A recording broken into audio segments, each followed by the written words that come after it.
To hear the full episode, become a patron at patreon.com/deathpanelpod. Welcome to the Death Panel. Patrons, thank you so much for supporting the show. None of the work that we do would be possible without you.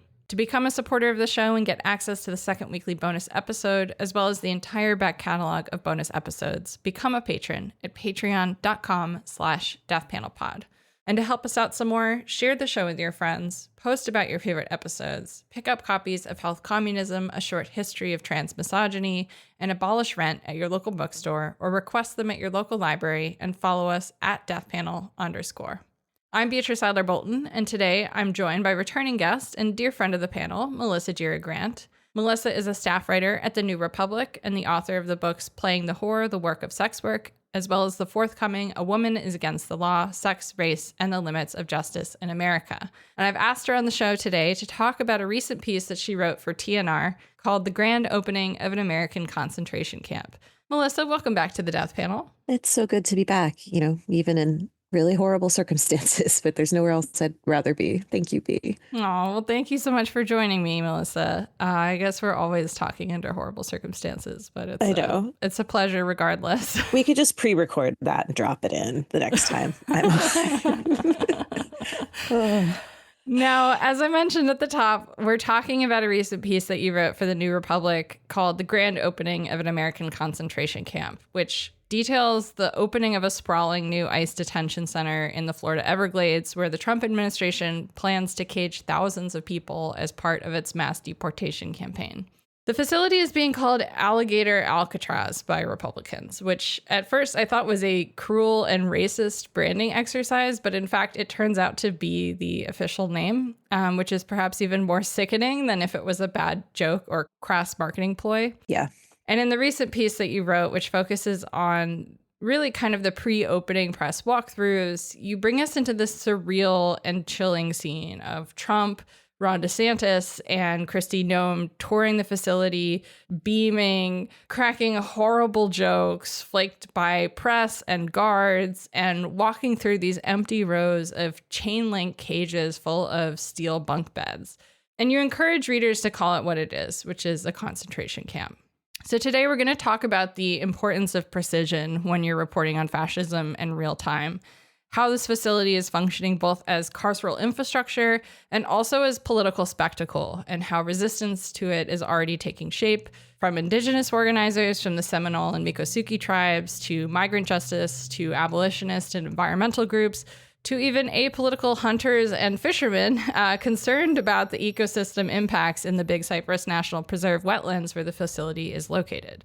So just to start us off, Melissa, can you describe what the facility is, like how it was built, what it looks like, what stood out to you about the political theater and media coverage around its opening, and what story the state is trying to tell by staging this opening in the way that they did, and what story you were trying to tell in response to that? Yeah, it's where to start. I mean, this facility might seem like it came out of nowhere, and I think it's meant to feel that way. It took them about a week, I think, from the time that they announced that it would be opening to the doors actually opening, which is part of the whole propaganda of the place. Look how fast we can pop these things up.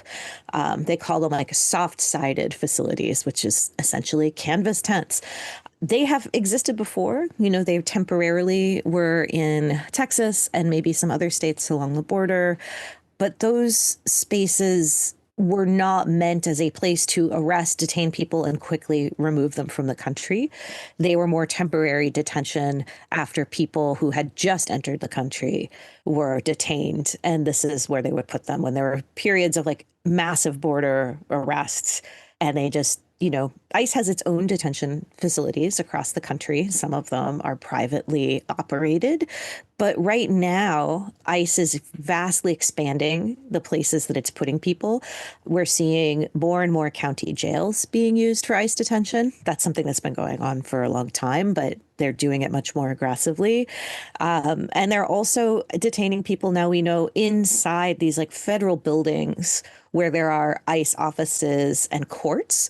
So that's the kind of stuff we've been seeing in Los Angeles and in New York, where they're like not at all meant to hold people for any length of time. So the stories that people are hearing about people sleeping on the floor, no food, no facilities, like that's sort of those kinds of facilities. This is really unique to Florida in some ways, and more so unique to Ron DeSantis. So not long after Trump came into office, Florida put out a plan for immigration enforcement and sort of put themselves in the vanguard. I don't know how else to put it. I mean, I know that Texas. I think that's a good way to put it. Yeah, like Texas and, Ken Paxton, like, are sort of vying, I think, for this spot. But what Florida is doing here is essentially saying, like, we will do whatever you want us to do on immigration, Mr. Trump.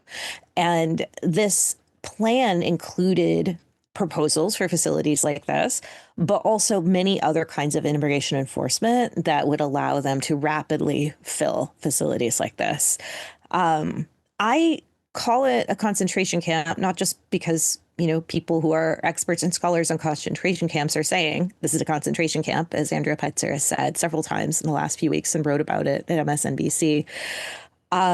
It is a different kind of facility. This is meant to expedite people's removal from the country in a very particular way. And we can get into more of those details in a bit, but it is specifically meant to get around what meager protections immigrants may have had in the system. And one of the most chilling things to me about the way that this camp came about is it's essentially like Florida advertising, like, look what we could do across the state. Look what we could do across the country. Look how fast we did this.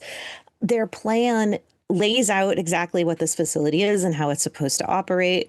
It has some pretty legally questionable, if not blatantly illegal, facets, like taking National Guard judges, JAGs, and using them as immigration judges on site.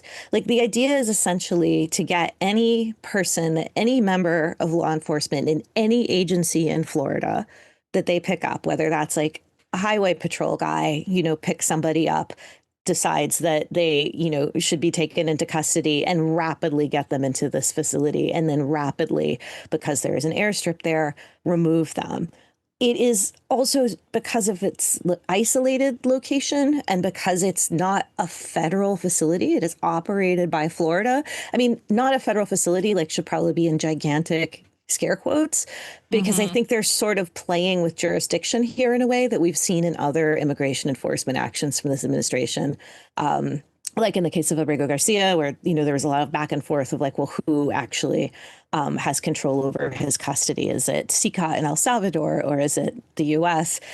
I think that it might be helpful to sort of think of this as a zone of exception. They're trying to create in a purposely isolated place that has none of the, again, incredibly meager protections that you might have in an ICE detention center. In an ICE detention center, we have facilities that have been operating for years and years with immigration attorneys who know how they work, who know how to get to them, who can get inside, who can maintain contact with their clients. Family members have a place that they can go to.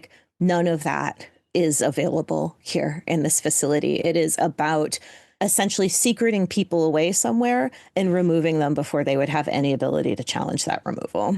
Yeah, and they're trying to also get a second facility up and running in Florida this week, a little bit further north near Gainesville in a military base area called Camp Blanding, which also has an airstrip. And part of the kind of sick production of it all is that this is being framed in terms of, this is making due process efficient, right? We're going to process people quickly. We're going to get them in and get them out. They were talking in, press interviews about, before anyone's brought into the door of this facility, they can self-deport, and we're giving them options to walk away on their own. But these kinds of nods to the legal process of it all and the way that this kind of brushes up against the criminal punishment system in the United States, normal processes, is definitely part of the farce of the whole thing. And I think there's a kind of gallows humor, being employed with calling it Alligator Alcatraz, which is, they've put a sign up, the people are posing and taking pictures with the sign. There is a merch store. There are 2 merch stores, I believe, associated with this detention site. And I think even with all this kind of sickening branding on top of all of it, there's still people who are resisting calling these facilities what they are, right? Even as you see footage of the cages, footage of the facility flooding being broadcast live on television. And I think, what's going on here is we kind of have this tension over like the political work that naming is doing here, right? Where you have this kind of becoming a meme and becoming a joke and becoming this kind of rallying cry among the right. People are getting like beer koozies and novelty t-shirts, and there's a kind of, just like disgusting, almost like fairgrounds attitude towards it, right? Where it's this spectacle of like American power and ingenuity and efficiency. And on the other hand, you have the political work that like naming this a concentration camp can do, where without hedging or euphemizing, while acknowledging the incredibly racist context of calling this place Alligator Alcatraz in the first place, is an important way to approach this, right? Because it's really being framed as no big deal, adjacent to quote unquote normal justice processes, so-called justice processes in the United States, and efficient, right? And these are like frames that seek to kind of minimize the total project of what this is doing, which is not just in terms of like what can it do spatially in terms of moving people around, detaining people, the conditions that people are living in, but also the kind of implication that like, and they've been explicitly framing it this way, like we can stand up one of these facilities anywhere in a week and just watch your back. This is a kind of affective regime of political intimidation through this kind of fantasy of state competency of like, look at this fantastically like shoddy concentration camp that we can set up and detain people in. No, procedural hurdle is too much and we can just get it going, right? And this is like part of the whole push and pull of like what's actually going on here. And I think what's revealed when we insist on the language of like calling this a concentration camp and not sort of playing into the like jokey, horrific meme of Alligator Alcatraz as a naming device is that it also kind of like helps us fight back a little bit against the spectacle and the kind of performance of it all, because that is so much a part of what this facility is supposed to function as, which is something that is not also new to the United States. This was very much part of the, dare I say, branding of Guantanamo Bay, the kind of like American prowess through efficient and rapid structural cruelty. The tension is there in the naming, and the tension is there in also like this question of capacity. I don't know if you remember this sort of trope from leading up to the Trump presidency, like especially last summer, like I was doing a lot of reporting on like, well, what would this mass deportation plan look like? And, people came at it from different angles. I think the more illuminating ones came from people who have expertise in reporting on the criminal punishment system, like Bradley Balco, who did an incredible dive on like what this could look like. And what we saw immediately across different perspectives of different political orientations was that they simply didn't have the capacity, as sort of our incredibly punitive immigration system even existed coming into January 2025. It simply didn't have enough detention facility. It didn't have enough officers. It didn't have the capacity to rapidly move people out of the country because there weren't necessarily even countries that would accept everyone who could possibly be removed to them. Like, that's not a surprise, right? With everything with Trump, there's like a lot of promises that are never kept. There's a certain consistent lack of understanding of how the government even works, but that doesn't matter because, they are making policy on bribes. And so that was a tension even in that moment of like, okay, they're saying they're going to do this. We don't think they can actually do it. We know they're incompetent, but we know they're going to go for it. And so that was like very destabilizing, I think, even coming into this moment. Like, what does just going for it look like? And what it looks like right now is maybe mass deportations aren't immediately possible, but mass detentions are. And they've already gone from around 40,000 people in ICE custody at any given time. I think it was 43,000 coming in to January, and now it's nearing 60,000. That is because they are now able to sort of take over more and more facilities that weren't being used all the time as ICE detention. But also, I think it's because they plan to do more things like this concentration camp in Florida. And it's really hard because I think it's really easy, especially for people who maybe haven't been following immigration detention, to sort of exceptionalize this. Like, and it is exceptional, but it's on a continuum with other kinds of ICE detention that have been the norm for decades, ever since ICE, existed. That this shift away from sort of the idea that immigration enforcement and detention is essentially an administrative process to its complete collapse into the criminal punishment architecture, as folks like Silky Shaw, who you've had on the show, have talked about like in great detail, that like what we are seeing right now is the result of this like collapse of immigration enforcement and the criminal legal system, such that what we have now in Florida, which I think is just as dangerous as the concentration camp itself, is we have every single law enforcement officer in the state who is now able to perform immigration enforcement duties. There has always been a provision for this, going back to like war on terror days. There's these agreements that I think the provision of the law is 287G. So they're often just called 287G agreements, where local law enforcement can act essentially as partners to ICE. And what that's looked like in the past mostly is, if they were releasing somebody from jail, they would let ICE know ahead of time, and then ICE would arrest that person as they were leaving jail. And that was one thing that we knew we were going to see more of. But what's going on in Florida is like so beyond what we've ever seen. Florida has like the highest concentration of these 287G agreements of anywhere in the country. So there's 67 county sheriffs who also have charge of 67 county jails. And then there's all the correction officers in those jails. All of them are signed on now as 287G like officers, essentially. They've allegedly received some kind of training, but that doesn't seem to matter so much as the fact is they have been enlisted and told, this is your job now. They've got highway patrol doing this. They've got the Fish and Wildlife Conservation as an arm of law enforcement. I'm sure there's non-carceral fish and wildlife efforts going on in Florida too, but there is, one that has some punitive powers, and they're on board also. And then there's the Florida Guard, which is like the state version of the National Guard. And now they're saying, okay, let's like also, escalate what we're seeing in LA, where National Guard are allegedly protecting ICE enforcement if they now bring them in as judges in concentration camp like facilities like this one that's just opened in the Everglades.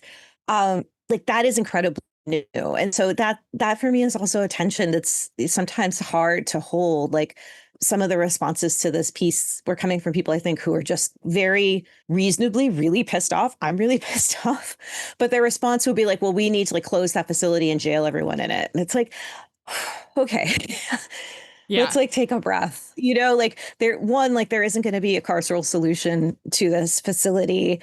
And I also understand that it's incredibly hard to communicate both how exceptionally dangerous and new this is, and it simultaneously exists on this continuum that we've been building up to. Like, I don't think we get here without a war on terror and 20 years of building ICE up into this kind of agency.